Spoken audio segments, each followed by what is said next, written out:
Hello everyone and welcome to my channel maths पर चर्चा।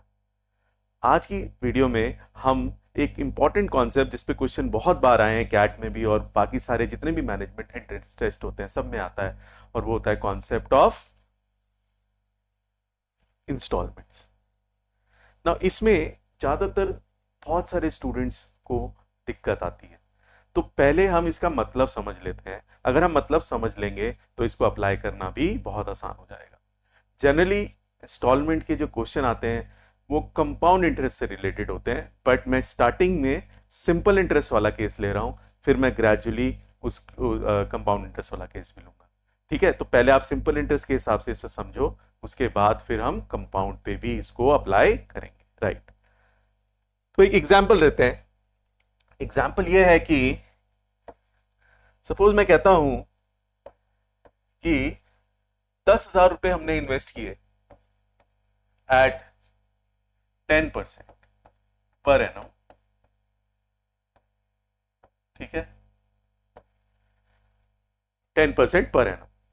तो अगर मुझे ये पैसा 3 इक्वल इंस्टॉलमेंट में चुकाना है, ये पैसा 3 इक्वल इंस्टॉलमेंट में चुकाना है, राइट, तो 3 साल में, 3 इयर्स में 3 इक्वल इंस्टॉलमेंट में इसको चुकाना है, तो वो इंस्टॉलमेंट का वैल्यू क्या होगा। पहले मैं सिंपल इंटरेस्ट का केस लेता हूं, फिर कंपाउंड इंटरेस्ट का केस।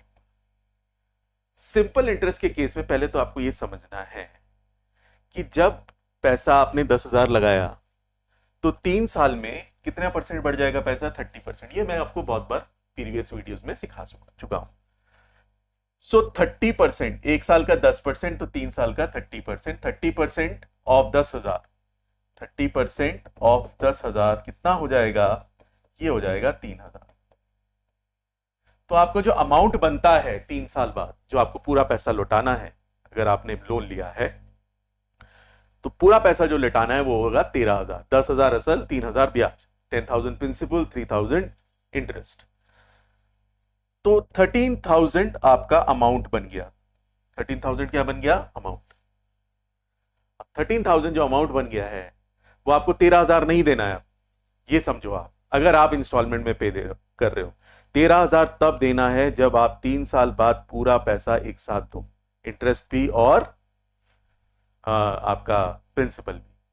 बट क्योंकि आप कुछ पैसा लौटा दे रहे हो हर साल, इंस्टॉलमेंट का मतलब होता है हर साल कुछ पैसा लौटाना, और वो 3 इक्वल इंस्टॉलमेंट है, तो आप जो पैसा एक्स दे दोगे एक साल बाद, उसका इंटरेस्ट क्यों दोगे ना? समझ रहे हो? जो एक साल बाद आपने पैसा लौटा दिया उस पे इंटरेस्ट अब मैं क्यों दूंगा? नहीं दूंगा। लेकिन अगर आप गौर करो तो इस 13,000 में वो इंटरेस्ट जुड़ा हुआ है, राइट, क्योंकि वो तो 3 साल बाद आपने पैसा दिया। तो अगर हम इस एक्स पैसे पे जो हमने एक साल बाद लौटा दिया है, अब इस एक्स पैसे पे हम 2 साल का इंटरेस्ट नहीं देंगे, क्योंकि ये तो हमने लौटा दिया था, बट 13,000 में वो जुड़ा हुआ है। तो हमें इस एक्स जो इंस्टॉलमेंट है हमारी पहली, या पैक्स जितना भी पैसा है वो हमने जो लौटा दिया, उस पे आगे 2 साल का इंटरेस्ट नहीं देना है। तो अगर हम एक्स पे 2 साल का इंटरेस्ट 10% के हिसाब से कैलकुलेट करें तो वो आ जाएगा 20% ऑफ एक्स। 20% ऑफ एक्स हो जाएगा एक्स बाय 5। तो आपको अब एक्स बाय 5 पैसा नहीं देना, राइट। फिर आपने जो दूसरी इंस्टॉलमेंट दी, राइट, आपने 2 साल बाद कुछ पैसा फिर से एक्स लौटा दिया। अब वो लौटा दिया तो उस पर 1 साल का ब्याज क्यों दोगे आप? और 1 साल का ब्याज उस पर आएगा 10% ऑफ एक्स, और वो हो जाएगा एक्स बाय 10। तो एक्स बाय 10 भी आपने लौटा दी। और फिर तीसरी इंस्टॉलमेंट जो है वो एक्स के बराबर। अब ये दोनों हो गए बराबर। क्यों हो गए? क्योंकि आपने इतना पैसा देना था, दिया, और वो किसके बराबर है? X plus x plus x. तो आप एक चीज को समझो, कॉन्सेप्ट को समझो पहले, फिर मैं इसके कंपाउंड इंटरेस्ट का एक फॉर्मूला भी होता है वो भी बना के दे दूंगा। पहले उससे पहले आप कॉन्सेप्ट समझो कि 10,000 रुपए हमने 10% पे लगाए थे, 3 इंस्टॉलमेंट, मतलब 3 साल में वो पूरा करना है। तो 3 साल में 10% के हिसाब से पैसा सिंपल इंटरेस्ट के केस में कितना बढ़ जाएगा? 10%, 10%, 10%, 30%। 30% 10,000 का 3,000, तो आपको 13,000 रुपए देने पड़ते अमाउंट और इंटरेस्ट, सॉरी प्रिंसिपल और इंटरेस्ट मिला के ये अमाउंट देना पड़ता अगर आप 3 साल बाद सारा पैसा लौटा रहे होते। बट आप हर साल कुछ पैसा दे दे रहे हो। माना आपने पहले साल पैसा एक्स दे दिया, अब एक्स दे दिया तो उस पर 2 साल का ब्याज क्यों दोगे आप जो इसमें जुड़ा हुआ है? तो इन दोनों, इन 3 इंस्टॉलमेंट एक्स प्लस एक्स को जो आप पैसा दे रहे हो उसको बराबर करने के लिए आप 13,000 के इक्वल नहीं रखोगे, क्योंकि 13,000 नहीं दे रहे हो आप। 13,000 में से वो माइनस करना पड़ेगा इंटरेस्ट, जो पैसा आपने वापस कर दिया उसका इंटरेस्ट माइनस करना पड़ेगा। तो एक्स पैसा जब आपने पहला वाला इंस्टॉलमेंट दिया उस पर 2 साल का इंटरेस्ट आप नहीं दोगे, तो आपने वो माइनस कर दिया। फिर आपने दूसरे साल बाद एक्स दिया, अब इस पे आप 1 साल का ब्याज नहीं दोगे, राइट? तो वो हो गया 10% ऑफ एक्स, वो आपने माइनस कर दिया, और आखिरी इंस्टॉलमेंट है आपकी एक्स। तो ये प्रोसेस है, आप इधर से एक्स निकाल सकते हो। 13,000 equal to 3x plus x by 5 plus x by 10। LCM लेंगे तो क्या आएगा हमारे पास? 10, 3 10 30, 30x plus 2x plus x, that is 3x upon 10।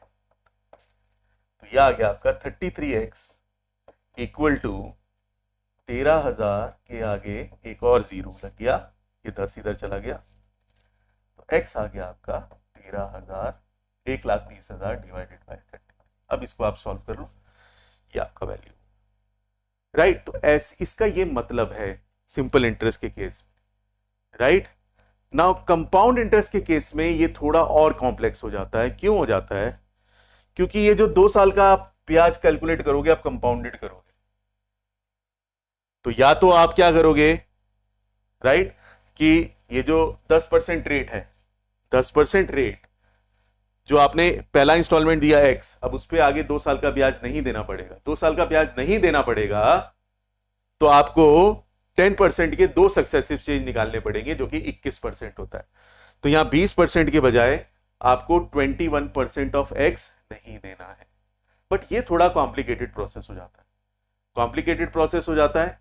अब कंपाउंड इंटरेस्ट में अगर कैट में बहुत सारे क्वेश्चंस की मैं एवेल्युएशन करूं या और एग्जाम्स की एवेल्युएशन करूं, तो ज्यादातर क्वेश्चंस दो ही इंस्टॉलमेंट पे आए हैं, 2 से ज्यादा नहीं आए हैं, राइट? 2 से ज्यादा आए हैं तो वो एनी बेस टाइम कंज्यूमिंग होते ही होते हैं। मैं एडवाइस करूंगा उन क्वेश्चंस को अटेम्प्ट ना करने की।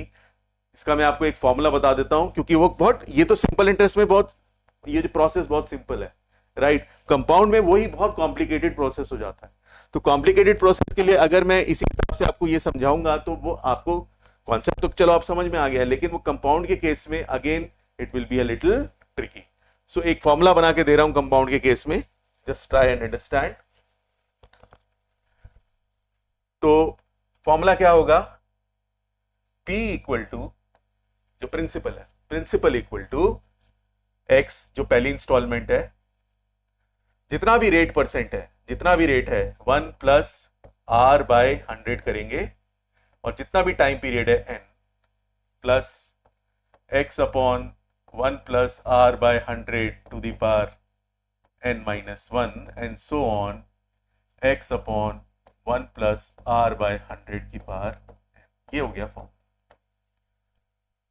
जैसे 3 साल के लिए लगाते हैं तो 3 साल के लिए बनेगा x upon 1 plus r by 100 की power 3 plus x upon 1 plus r by 100 की power 2 plus x upon 1 plus r by 100 की पावर, सॉरी ये 1 है इधर, 1।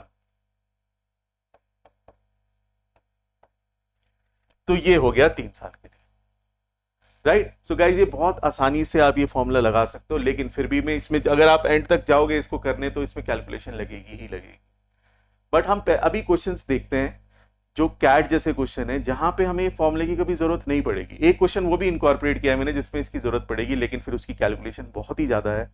लेकिन अभी हम क्वेश्चंस देखते हैं जहां पे हमें थोड़ा लॉजिक से हम क्वेश्चंस को कर सकते हैं, या जो हमारा प्रोसेस मैंने आपको सबसे पहले सिंपल इंटरेस्ट के केस में समझाया था, उसी प्रोसेस को यूज करके हम कैसे क्वेश्चंस कर सकते हैं। Let's see that. तो ये एक क्वेश्चन है, आप पहले से पढ़ लो फिर मैं आपको ये समझाता हूँ।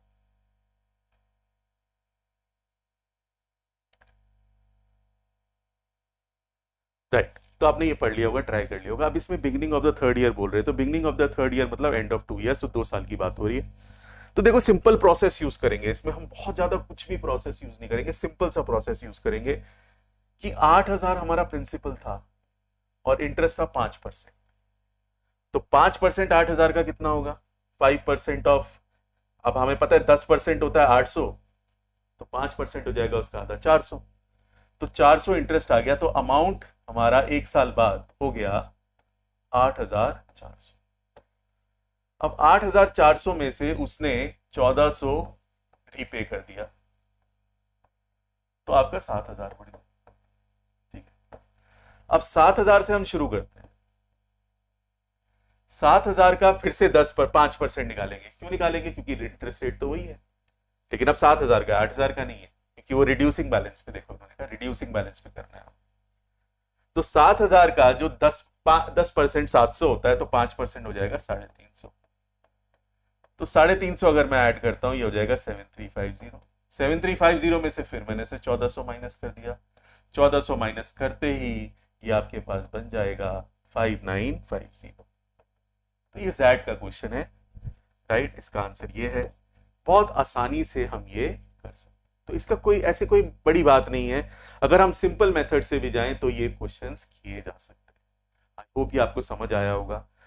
फॉर्मूला तो मैंने आपको बता ही दिया, मेथड भी समझा दिया, लेकिन आप इस चीज को समझो कि हम बिना फॉर्मूलास के क्वेश्चंस आए हैं, मैं बता रहा हूं आपको, टाइम एंड अगेन बता रहा हूं कि 2 या 2 से ज्यादा इंस्टॉलमेंट के, मैक्सिमम 2 इंस्टॉलमेंट्स के क्वेश्चन आते हैं। 2 से ज्यादा इंस्टॉलमेंट वाले रेयर ही है कोई क्वेश्चन आता है। अगर आ भी जाए और फॉर्मूला भी पता है, तब भी बहुत कैलकुलेशन लगने वाली है। अभी मैं उसको डिमॉन्स्ट्रेशन आपको दूंगा। राइट, आगे। राइट, एक बार आप ट्राई करो, पढ़ो। ठीक है, आप लोगों ने ट्राई कर लिया होगा। अब देखो यही प्रोसेस हम फॉलो करेंगे। कितनी इंस्टॉलमेंट है? 2 इक्वल इंस्टॉलमेंट है। वो कह रहा है John borrowed rupees 2,10,000 for a bank at interest rate of 10% per annum compounded annually. The loan was repaid in 2 equal installments. The first after 1 year and the second after another year. The first installment was interest of 1 year plus part of the principal amount. ठीक है, वो कुछ भी है. While the second was the rest of the principal amount plus due interest thereon. Right. Then each installment is. देखो, तो वो ये कह रहा है कि कुछ 2 इंस्टॉलमेंट में पैसा पूरा करना है, हमें यही मतलब है इसका। अब 2,10,000 हमारा था प्रिंसिपल, 1 साल बाद 10% से बढ़ गया वो। अब इसका 10% कितना होगा? 21,000। राइट, तो 21,000 आप इसमें ऐड कर दो। 21,000 ऐड करेंगे तो ये बन जाएगा आपके पास 00013। तो 231,000 हमारा अमाउंट बन। अब आपने पहली इंस्टॉलमेंट एक्स दे दी, एक्स दे दी, आपने पहली इंस्टॉलमेंट एक्स दे दी। राइट, तो आपके पास इतना प्रिंसिपल बच गया अगले साल। अब ब्याज इस पे दोगे ना आप, समझ रहे हो? 2,10,000 पे नहीं दोगे। अब आपने जो हम आपका अमाउंट बना था पहले साल बाद इंटरेस्ट मिला के, उसमें से आपने पहला instalment, x is the instalment, x क्या है आपका? इंस्टॉलमेंट। तो आपने पहला इंस्टॉलमेंट वापस कर दिया, पहला इंस्टॉलमेंट वापस कर दिया, तो आपको अब इंटरेस्ट इतने पैसे पे देना, जो मैं आपको पहले भी बता रहा था। तो इतने पैसे पे इंटरेस्ट देना।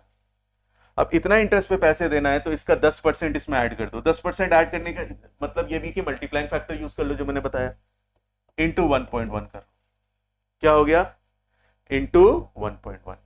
तो अगर ये इंटू 1.1 है, तो ये क्या बनता है? This into 1.1। राइट, ये आपका अमाउंट बन गया आफ्टर 2 ईयर्स। और आप मानते हो कि यही एक्स के बराबर है? भाई दूसरी इंस्टॉलमेंट आपको एक्स ही तो देनी है पूरी, तो ये जो आपका पैसा खड़ा हो गया 2 साल बाद, यही तो आपके पास दूसरी इंस्टॉलमेंट के बराबर है। बस अब आपको यही सॉल्व करना है, कुछ नहीं है। 1.1 का मतलब है यहां पे कि आप 10% इसका निकाल के ऐड कर दो, इसमें इसका 10%, इसका 10% होगा 23,100। तो ये आ गया 25,000 इतना। तो ये आपका, और इंटू प्लस 1.1x, ये जो आपने मल्टीप्लाई किया इक्वल टू एक्स आ गया। तो आपके पास इक्वेशन बन गई 254,100 इक्वल टू ये माइनस है, तो ये इधर जाके प्लस हो जाएगा इक्वल टू 2.1x। अब आप देखो ये 21 से डिवाइड तो नहीं हो रहा है कहीं, राइट? मोस्ट प्रॉब्ली होगा 21 1 जा 21, राइट? 4 बचा, 21 2 जा 42, 2 बचा, 21 1 जा, तो आपका जो इंस्टॉलमेंट बना वो बना 1,21,000। तो बहुत आसानी से कर लिया, इसमें फॉर्मूला लगाने की आपको कोई आवश्यकता नहीं है, आराम से आप कर सकते हो, राइट? सो इसमें बिल्कुल भी आपको कोई भी परेशानी आएगी नहीं। फॉर्मूला लगाओगे तो फॉर्मूले से ये आएगा कि पी कितना है आपका 2,10,000 इक्वल टू एक्स जो पहली इंस्टॉलमेंट है 1 प्लस आर कितना है आपका 10 100 की power 2 plus x upon 1 plus 10 by 100 की पावर 1। अब इसे सॉल्व करने में हो सकता है आपको समय काफी लग जाए, सॉल्व कर सकते हो आप, एलसीएम लेके सॉल्व करोगे बिल्कुल यही आंसर आ जाएगा, राइट? लेकिन मैं इसके लिए आपको एडवाइस नहीं करूंगा, तो बहुत आसानी से आप ये क्वेश्चन कर सकते हो by using this method. Simple logic है, जितना सिंपल लॉजिक्स रखोगे उतना आपके लिए बेटर है, जितना फॉर्मूले पे जाओगे things will unnecessary become complicated, right? चलो नेक्स्ट। अब ये देखते हैं, अगर आप ये देखते हो तो देखो इसमें तो फॉर्मूला लगाना ही पड़ेगा क्योंकि 4 मंथली इंस्टॉलमेंट की बात कर रहे हैं। अब मंथली इंस्टॉलमेंट है तो 24% रेट अगर 1 साल का है पर एनम, तो 1 मंथ का क्या होगा? 1 मंथ का होगा आपके पास 24/12 2%, तो 2% रेट है और 4 महीने की बात हो रही है। तो आप ये देखो प्रिंसिपल कितना रह जाएगा? प्रिंसिपल देखो सी डाउन पेमेंट 6,000 की कर दी तो 33,000 पे इंटरेस्ट लगेगा ना, तो 39,000 माइनस 6,000 विल बी 33,000। सो 33,000 आपका पे इंस्टॉलमेंट जाएगी। कैश पे क्यों दोगे? डाउन पेमेंट जो कर दी, सिंपल लॉजिक समझा करो। 6,000 आपने जब डाउन पेमेंट कर दी तो उस पर थोड़ी इंटरेस्ट दोगे। तो आपका जो फॉर्मूला है पी एक्स अपॉन 1 प्लस 2/100 की power 4 plus x upon 1 plus 2/100 की power 3 plus x upon 1 plus 2/100 की power 2 plus x upon 1 plus 2/100 की पावर 1। आर हमारा 2 हो गया था, मंथली रेट है।